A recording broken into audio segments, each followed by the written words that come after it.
Karoy Anderson, is he the future of the midfield for Jamaica? As you know, Jamaica has been having a lot of problems in the center of the park. However, Jamaica debuted another youngster out of Charlton Athletic last night. He's a teammate of Michael Hector, as we talked about Michael Hector in the previous video, who had a stellar performance. I think this young man also had a stellar performance. We saw him injecting some life in that Jamaican midfield in the second half.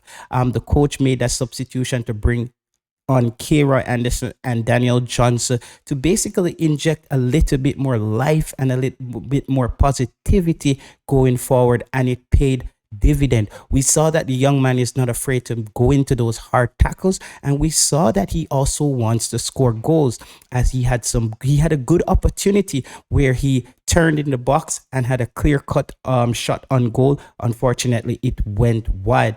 This youngster will also represent Jamaica at the under 20 level. So he has a lot of years to go, and he will develop more. Out of a score of 10, I give him a 7. Still think he has a lot more to learn. But from what I saw last night, I think he's a bright one. He has a bright future ahead of him, and Jamaica should be proud that they found another gem.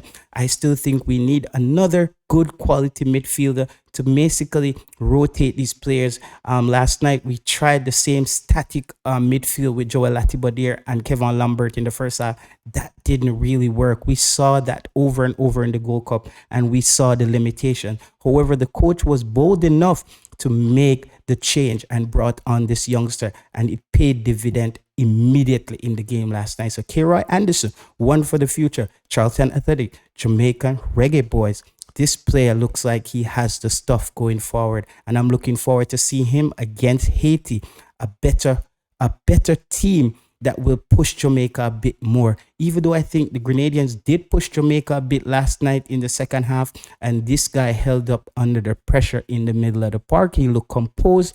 He looks like he's ready to do the business. So Karoy Anderson, there you have it, guys. I'm your host, Jay Taylor, Sports Prophecy TV. Until next time.